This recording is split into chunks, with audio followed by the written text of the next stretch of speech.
des shelf.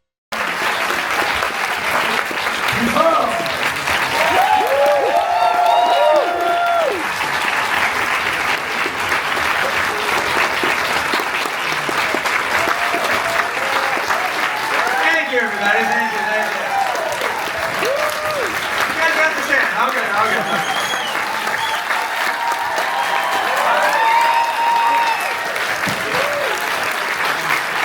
Merci beaucoup.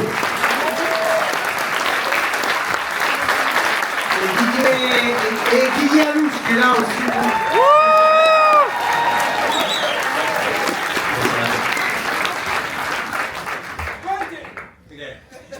Well, can I just say, for setting up at the Cannes Film Festival, a double feature of George Sherman Westerns and having a sold-out audience, pretty much standing room only, this does my heart very, very good.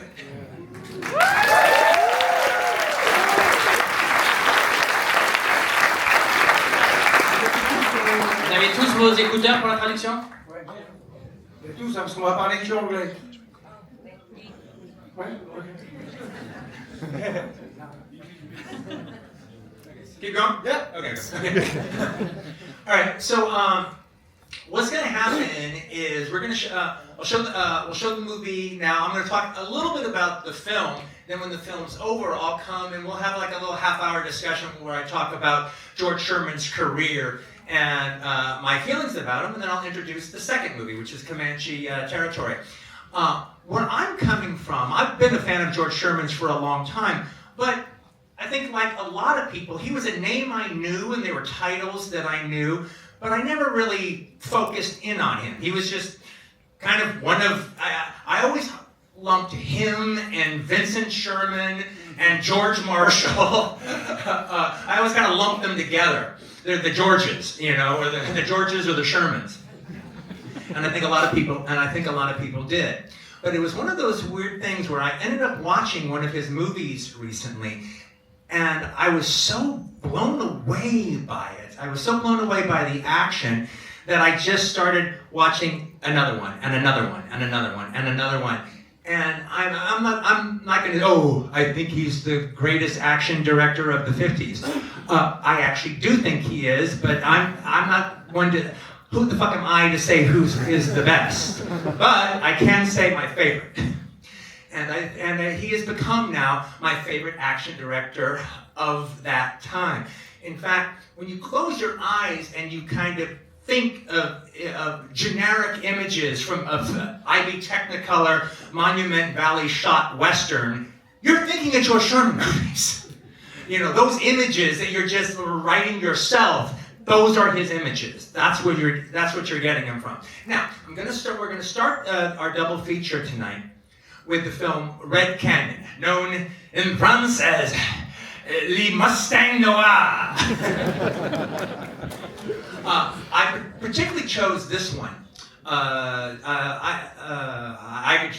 could show 9 George Sherman movies, if not 15. But when it came to, well, wait a minute, okay, he's probably never been shown at Cannes before, so what would I choose to play at Cannes? And I decided that it would be Red Canyon. Because it really gets across everything that I love about George Sherman's movies, and you're going to get just a magnificent version of his wonderful action direction. And when I say action direction, most people might, when I say action sequences, maybe you guys think of something like a George Miller car chase or something. This is not that. You know, the editing is fantastic, but this is like the finest stunt directing you're going to see, the finest horsemanship you're ever going to see, the finest orchestrating of stunt players and horses and animals and equipment you're ever going to see. Just to a tour de force. Now, this film it's based on a Zane Grey novel called Wildfire. It was actually done twice before, almost 3 times before, because there was a sequel to one of the Wildfires. It was just basically a paraphrase remake. Pretty good movie, actually, Return of Wildfire with Richard Harlan. All right. But this is actually my favorite Zane Grey adaptation. And there's been some good Zane Grey adaptations. I like Sunset Pass by Henry Hathaway with Randolph Scott, and I also really like a silent movie by one of my favorite silent directors, George B. Seitz, called Wild Horse Mesa. But Red Canyon is my favorite Zane Grey novelization and or adaptation. But also it's a great storyline, which has actually been used. When you watch this, you'll realize that you've seen this story in one form or another quite a few times. And they're all taken from Wildfire, just rewritten and repurposed. But it's the story of that impossible wild Mustang that can never be caught, and how he is eventually caught. And it is really spectacular. Now, it's got a really cool cast. Edgar Buchanan, Howard Duff, but George Brent. But the person who owns this movie, along with the horse Black Velvet, the person who owns this movie is Ann Blyth. Now, I'm a huge fan of Ann Blyth. She had just became a star a few years earlier from starring in Mildred Pierce. And believe this or not, when you watch her in this movie, she's only 19 years old. She's about the most mature 19 you've ever seen. She carries the entire movie on her shoulders. She's really, really, really terrific. Okay, so I'm not going to blah, blah, blah, blah, blah right now, all right, any more than I have. So let's watch the film. When this film's over, I'll come up and we'll talk a little bit about George Sherman and his career in totality, all right?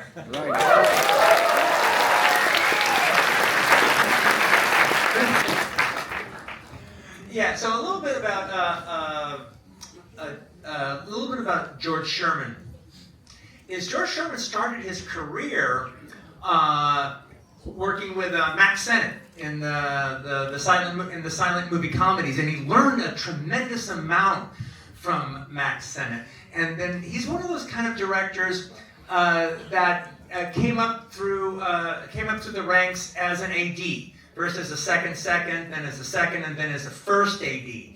And in the early 30s, in the first half of the 30s, he was actually a first AD on some really, really terrific westerns of that era, including one of my favorite westerns of that era, a movie called Daniel Boone with George O'Brien and Heather Angel. And during that time, they did a few movies with that director. Did a bunch of George O'Brien movies, David Howard, and that's actually how he became a director. He was they'd done a few of the George O'Brien westerns. He was one of the really great cowboy stars of that time period. You also remember him as the male lead in Sunrise. And so what happened was he was doing a film called George O'Brien was doing a movie called Hollywood Cowboy, and then the director did half of it, and then he couldn't finish the other half, and George Sherman was the first AD who took over. And he took over, finished the film, did such a good job that Republic signed him up and started him doing films. He did about like 30 movies in a very short period of time for Republic Pictures. A lot of the Three Musketeer movies, both the Ray Crash Corrigan led ones and the John Wayne led ones, a bunch of Red Dawn Barry movies, and a bunch of Gene Autry movies. So he did about almost 30 westerns, in it, like I said, in a very short period of time. And at some point, Republic Pictures realized that they had a really, really good director here. This guy was really, really good. But at a certain point, he was getting sick of doing these same westerns. And so they moved him over to do the closest thing that they had to sophisticated movies at Republic Pictures, were their murder mysteries. So that they wouldn't lose him, they moved him over to there. And pretty much every one of those that he did is really good. But he's better than Republic. And Columbia Pictures came calling. And Columbia Pictures specialized in a lot of B titles and series titles, but they were bigger budgets and a little higher class. And so they lured him over from Republic to Columbia, and he did a bunch of movies there, and literally some really good films. He did such a good job over there that Universal International, lured him over to there. And now the thing is, as good as the movies he did for Republic were, and as good as the movies he did for Columbia were, and the Columbia ones are particularly pretty good, we wouldn't be talking about him if it wasn't for the Universal movies. His Universal movies are really special. He worked with Universal for he had a contract with them for about 7 years, did about 32 movies in that 7-year period of time. And as far as I'm concerned, there's not a dud in the bunch. He's they're really solid. But the thing about it was, there was a lot of, both Columbia Pictures and Universal pretty much had made the best genre titles. Now, one of the things I noticed in people writing about the fact that I was going to do this, they were saying, George Sherman was a famous director of B Westerns. No, he was director of B Westerns when he did for Republic. But when he's working for Universal, that's not a B Western. That is the top. That's the top of the bill. What George Sherman specialized in at Universal was what I would call A- pictures. They're not the big, they're not starring Clark Gable, they're not starring Tyrone Power, they're not starring their top talents, but they're starring like the guys right underneath it. And Ed Blythe was quite popular at that time. So, they're not, it's not the same budget as For Whom the Bells Toll, all right, but just a little bit down, but definitely the top of the bill. And what happened was, when you watch a series of his movies, the scripts that he worked with are just better than the other scripts being done at Universal at that time. And so you're watching one after another. It's like, what? I mean, did he run the unit? Did he run that unit? Because he seems like he just has his pick of the best scripts. Because if you're going to make 32 movies for a studio and pretty much every one of them is good and every one of them has a good script, well, that's not just a fucking act. That's not an accident. And they're going to be making a whole bunch of movies every year. How did he get his hands on the best ones? So I did a lot of research and trying to figure out why it was he was in that position. And no, he did not run the department. Leonard Goldstein, who was the producer of the film, who was Mr. International, who talked Universal into merging with him, he ran that department. And it was just obvious that George Sherman was his favorite director. More than Anthony Mann, more than Bud Bedecker, more than Joseph Newman, more than William Castle, more than any of the other guys at Universal, he was his favorite. And there was a few reasons. But he wasn't just his favorite. Universal was really high on George Sherman. I might make a mistake every once in a while and call him George Marshall. I don't mean to. It's just a mistake. All right. But they were really high on George Sherman. And there was a reason why. One, George Sherman was what they used to call a speed director. He worked fast. He, after all the movies he did, he never went over schedule and he never went over budget. And he could actually usually finish his movies a day or two before his contemporaries. Just to give you an idea, that was a very important thing, because you have to understand something back then. Back then, they only had about 20 to 30 Technicolor cameras at one given time. So there was not that many to go around. So if they're going to loan one to a studio, they'd loan it to them on an 8-week deal. And so most of the directors there who have those ID Technicolor cameras and are using them Well, they're finishing their movies in 6 weeks or 6.5 weeks. George Sherman could do 2 movies during those 8 weeks. Yeah. And where the other guys could do 1.5 or something like that. Well, that makes him a very valuable guy. But part of the thing, but when they first hired him, and when Universal first signed him, it was a really interesting situation because they just signed him. They gave him his first movie there, which is one of my favorites, Black Bart, starring Dan Duryea and a magnificent Yvonne DiCarlo playing Lola Montez, okay, before Max Ophuss's Lola Montez. And by the way, if you see Black Bart, the end completely prefigures the end of Butch Cassidy and the Sundance Kid.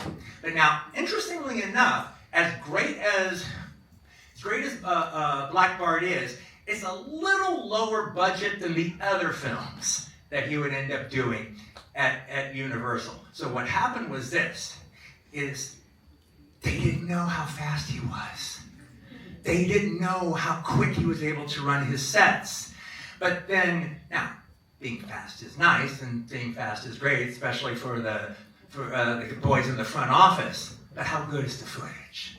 Well, you can see right there how good the footage is. The fact that this guy can work faster than every other director in under contract, and his footage is that good, and it's that much better, and he has that much of a story sense, and actors like him that much. Even Shelley Winters didn't give him a hard time.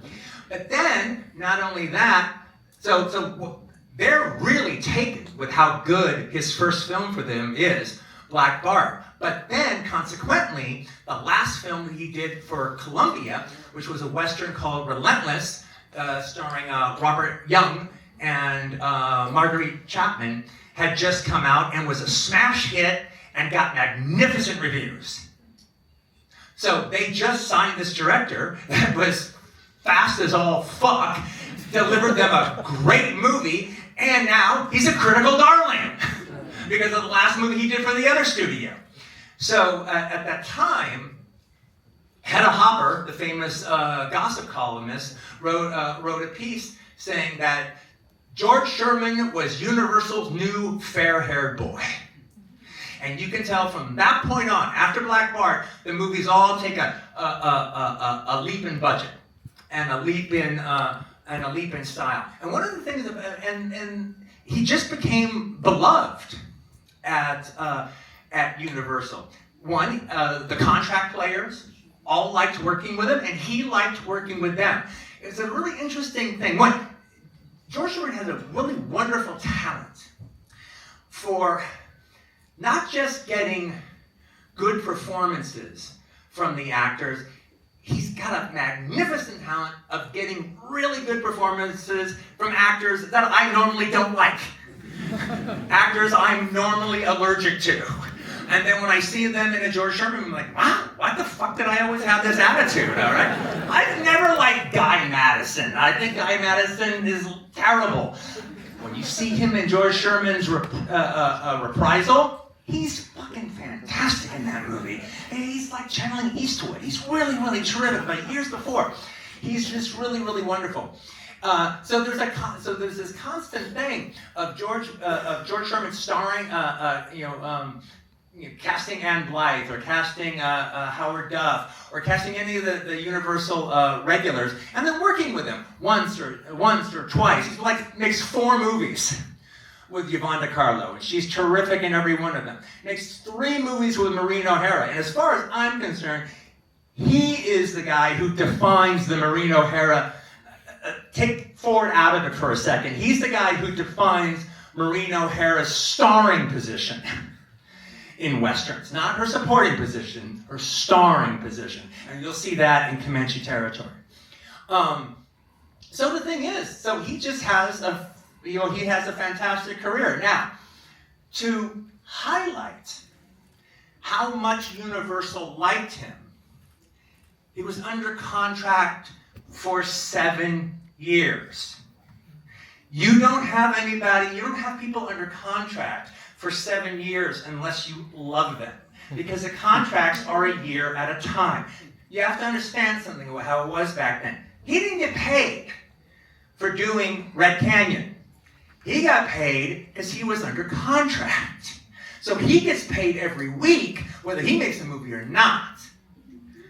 And so it's just, how many movies can he make during the course of that year? Well, when you're talking about George Sherman, he can make 3 movies where everybody else can make 2. But if you're talking about being on contract 7 years, that means they're renewing him every year. And every year they renew him, he gets a magnificent raise. So he goes from, $1,000 a week to $1,500 a week. To the next year, $2,000 a week. To the next year, $2,500 a week. And all the way up until you get to the end of 7 years. Now, you don't hire a director. You don't have, you don't keep somebody around that you have to keep paying that much more unless they're really delivering the goods. And that is the case. He delivers the good. And the proof is in the pudding in the movies. But I think even more than anything else, the proof is in the pudding in the scripts. Because it's him being able to choose the scripts. And all of his scripts are really good. He doesn't write them, but he chooses them. He chooses to direct them, and you get involved, and you get caught up in every single one of them. The least of them is eminently watchable, but most of them go way beyond that. If you want to do any further research on them, the films I would particularly seek out is he had a wonderful relationship with one of my favorite screenwriters of this era, a writer named Gerald Drayson Adams.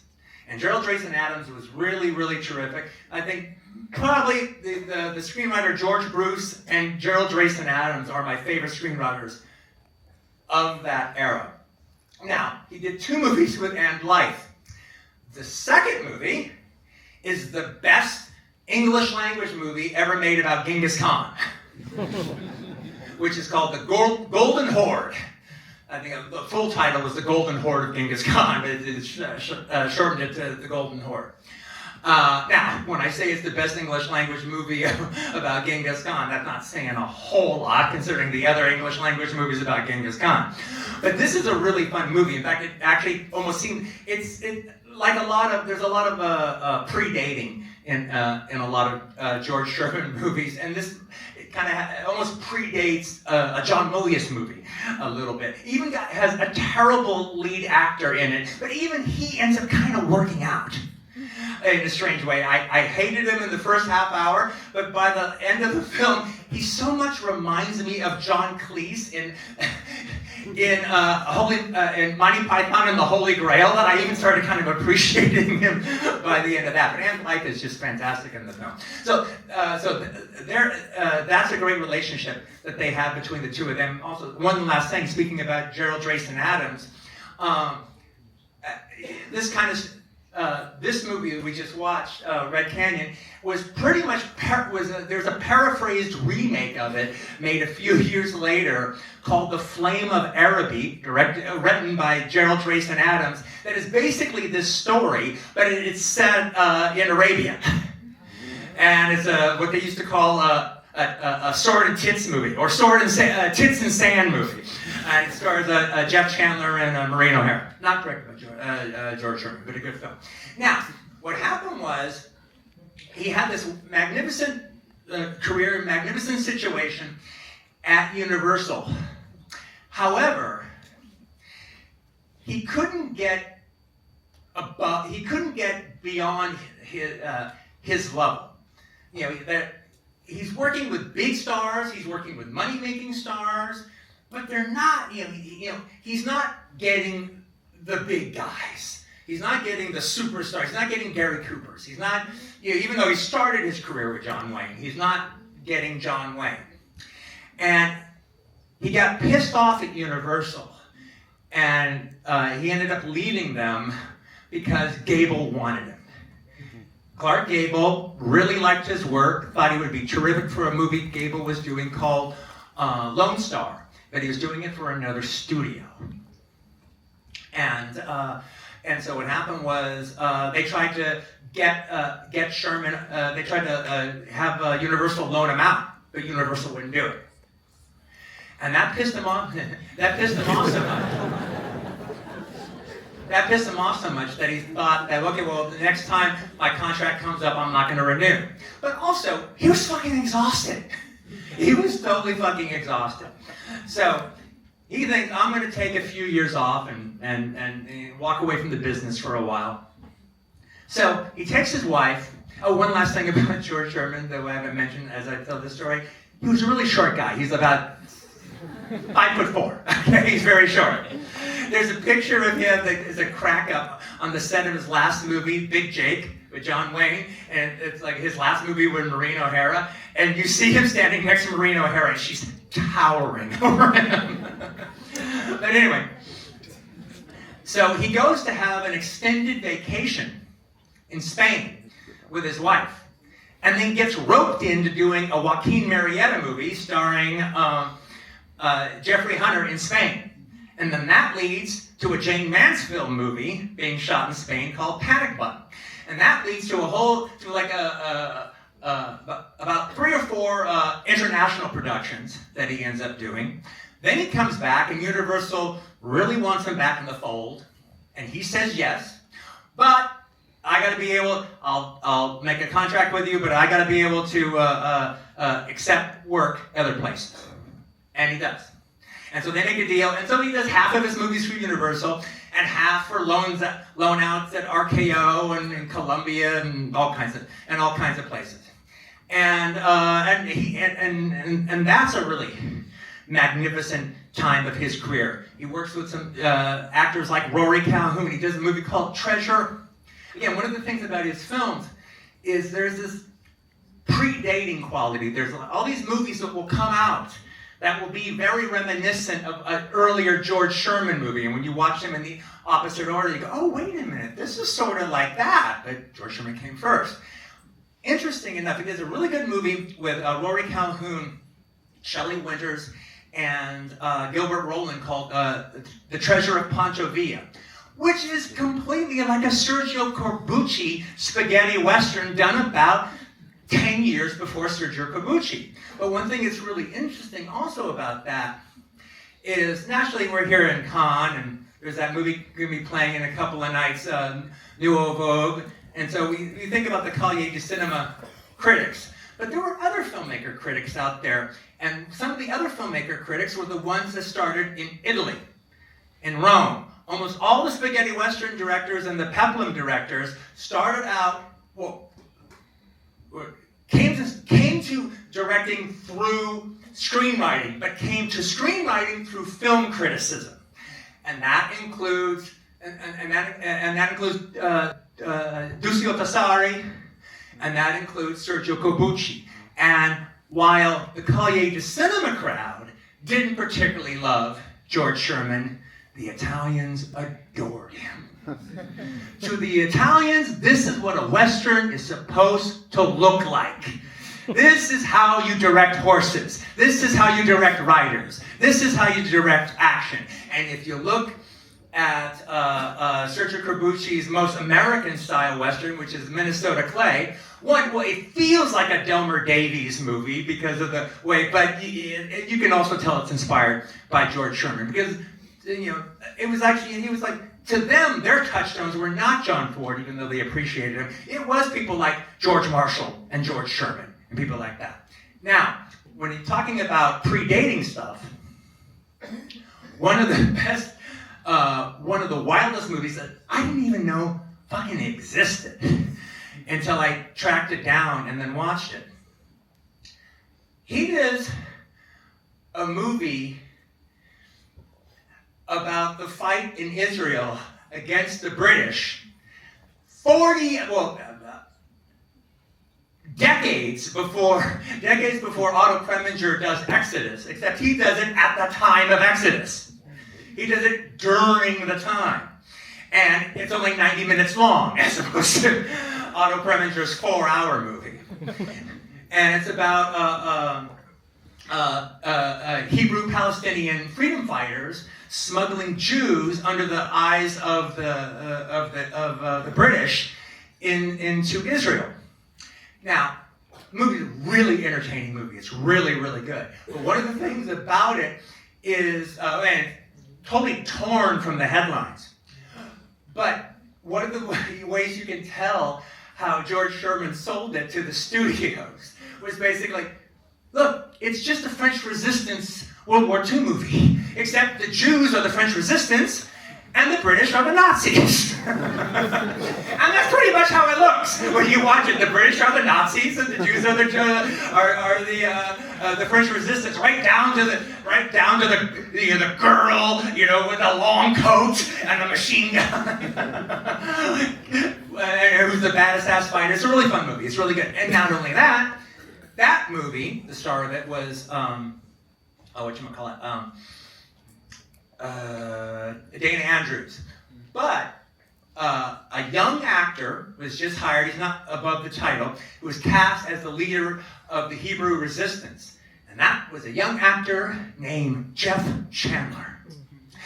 And Jeff Chandler received such fan mail at Universal after that appearance that they signed him up immediately and turned him into a star. And he ended up doing 2 more movies with George Sherman, including a reprise, including the sequel to Broken Arrow, where he recreates his role as Cochise, which is the movie that made him a superstar. So, now one of the things so that's a little bit about his career. He ends his career in 1971, directing John Wayne and Big Jake. Now, but before that, though, he becomes a supervising producer for a couple of years on the Daniel Boone TV series, starring Bess Parker, and does a 2-hour episode, 2-part episode that's actually so good, it's released in the theaters all over the world, and it's basically a remake of the George O'Brien Daniel Boone that he started his career back when he was a first AD. Now, there's a lot of qualities that I'm a fan of when it comes to Sherman's work. I talked about his work with actors. I talked about his script sense and his way of nailing down things. But a lot of it is the action. His action scenes are fantastic, as you can see. That capturing of Black Velvet, especially when they're up on the side of that hill, when they're dealing with the side of the hill. But I've never seen the movie on a big screen before. I've only watched like DVDs and shit. All right, and so I'm sitting here watching this, and it's like every angle. Especially when they're out when it's exteriors, when they're out in the wilds. It's like every angle is perfect, because every angle just seems like the best place to capture the camera to get the best background, or to get the most interesting rock formation, or the most interesting gully that cuts through, and then 50 miles in the background you see something interesting else going on. And that just seems like every shot, every juncture. Now he's going to do, one of almost his du jour things is his cavalry versus Indian movies, or sometimes it's not versus. So literally, movies where it's 100 Indian riders, 100 blue coat riders, and just executing them just wonderful. Now, his technique when it came to directing action is what he learned from Max Sennett. No matter how involved any of the action sequences he did were, he always improvised them on the day. He never planned them out in advance. He never shot listed them. He never storyboarded them. He never did anything like that. If you ask George Sherman about, that's that Hitchcock thing. I don't believe in that. I don't like that. I like to do it the way Max Sennett did it. We show up on the day, I know what I'm doing, the writers know what they're doing, the stuntmen know what they're doing, the cameraman knows what we're doing. What do we want to do today? And we're just going to improvise it. If you come up with a plan and things don't work, now you got to start all over from scratch. Now, how do I feel Tuesday? That's how we're going to do it. And then you just see one sequence after another, after another, after another. Now, I got to tell you, I knew an old actor who starred in worked with a bunch of the different cowboy directors. Harmon Jones and Frank McDonald and R.G. Springsteen, guys like that. And so I was talking to him once, and I was bringing up that group of directors. And he goes, oh yeah, yeah, the get it done guys. Called them that because that was their job, to just get it done. Shoot script pages, get material done, get your day done, get the movie made, get in the theaters, get the next one going. And then, and we kind of laughed. And then I brought up George Sherman and another director, R.G. Springsteen, referred by his colleagues as Bud. And this actor goes, okay, well, no, hold it now, hold it now. Bud and George weren't just get it done guys. They were different. Let me put it like this, Quentin. They didn't have any more time than any other of those fucking directors. And he used the F word. They didn't have any more time than any of those other fucking directors. It's what they did with that time that made it matter.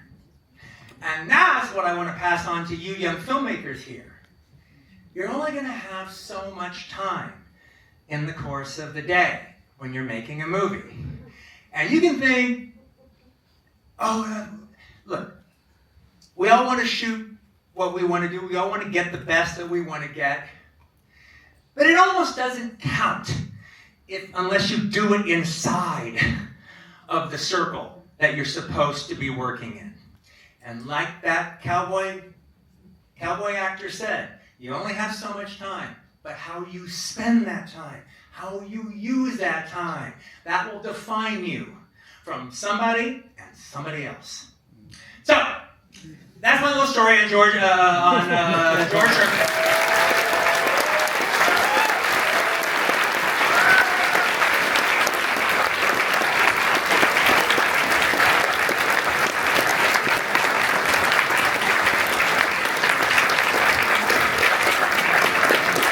I hope this will make you want to investigate more of his work. As far as I'm concerned, you really can't go wrong. All right, I'm a big fan of a bunch of his movies. Now, the next movie we've got coming up is Comanche Territory with Jeff Chandler, just talked about him, and Maureen O'Hara in my favorite Maureen O'Hara lead role, and she's really terrific in this. Oh no, I take it. Jeff Chandler's not in this. It's McDonald Carey. McDonald Carey playing a very urbane Jim Bowie. But one of the reasons I chose Comanche Territory is the idea that it's kind of one of the quintessential George Sherman westerns. What with the style that it's done. This is the type of there's the standout ones, but this is the best of the films he's the most known for. But I saw this film when I was about 9 on daytime television in Los Angeles, and I've never forgotten it. I've always liked it, but I haven't seen it again till I went on my George Sherman pilgrimage. And I ended up loving it just as much as I did when I was 9 years old. So whenever they get it ready, we'll watch Comanche Territory. Thanks for coming, guys.